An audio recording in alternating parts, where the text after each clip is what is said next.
They said the Black Death ended lives by the millions, but it also gave birth to legends that refused to die. One of them was the story of Sir Alaric Grey, a knight of no known origin, whose name surfaces again and again in records from the 14th century and in documents long after he should have turned to dust. No one knows where he came from. Some say he arrived from the north, carrying a sword engraved with Latin words Vita est Fides, life is faith. He served no king, pledged to no order.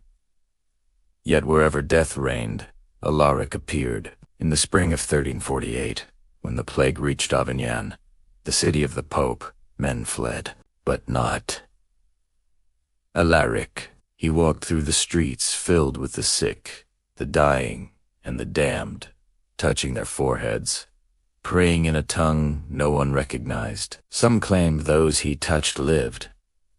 One monk recorded, "He came from the smoke. His eyes were as calm as winter water. Death itself bowed before him." When the plague subsided, he vanished. But 50 years later, a soldier at the Battle of Puccia described a gray-haired knight with the same name, same sword, and the same unlined face. The soldier wrote, "I saw him bleeding, yet the blood did not fall. He smiled as arrows rained like hail, and the men who followed him said they felt no fear." Historians called it coincidence. Myth. But coincidences don't appear in royal decrees, church archives, or the letters of English lords written 2 centuries apart. In 1521, the court physician to King Henry VIII noted a visitor named Alaric Grey, seeking herbs to preserve purity of blood. The physician described him as a man of 30, calm, deliberate, and unaged. Then again, in 1666, when the Great Fire of London devoured the city, a diary entry from Samuel Pepys mentioned a man in armor, standing untouched by flame, helping the helpless and vanishing when thanked. He wrote the name phonetically, Alaric Grey. 300 years, same man, same calm, same impossible presence. By the late 1800s, the legend had grown. An Oxford scholar named Elias Morden published a paper titled The Undying Knight, Fact or Faith. He compared handwriting from medieval parchments and recent letters signed A.G. The strokes were identical.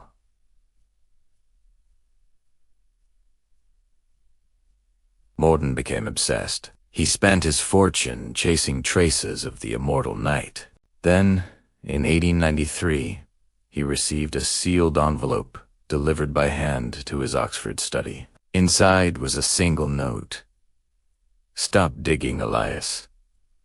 Faith does not like to be watched." A.G. Morton vanished 2 weeks later. In 1924, a photograph taken in Paris shows a man in a long coat helping victims after a bridge collapse. The face, when enhanced, is unmistakably the same as a portrait of Sir Alaric from 1348. Still, the world dismissed it as myth until 2001.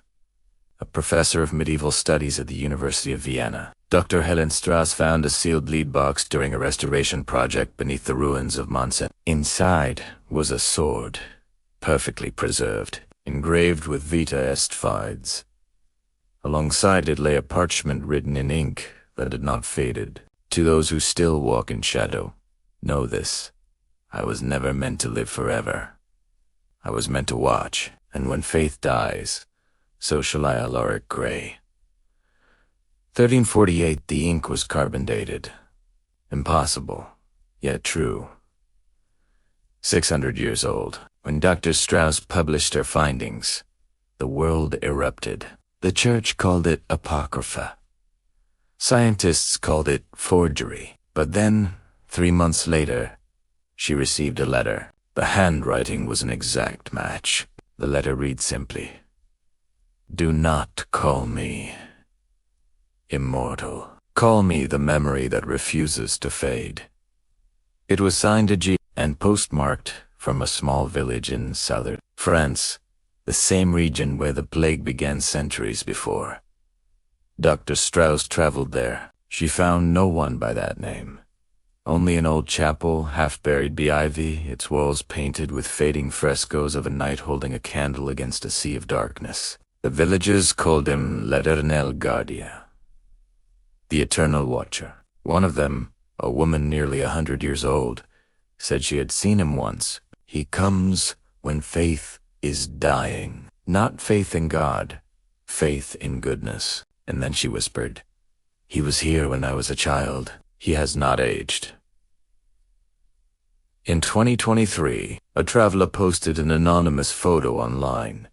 An old man kneeling in the ruins of that same chapel, his hand resting on a sword half buried in stone. The caption simply said, "He's still watching." Some believe Alaric Grey is a symbol that humanity itself is immortal through the stories we tell, the courage we remember, and the compassion that outlives us. Others believe he walks still, not for glory, but because he made a vow when the world was drowning in plague. As long as fear rules men, I shall walk, not to live, but to remind. If that vow was true, perhaps he never sought eternity.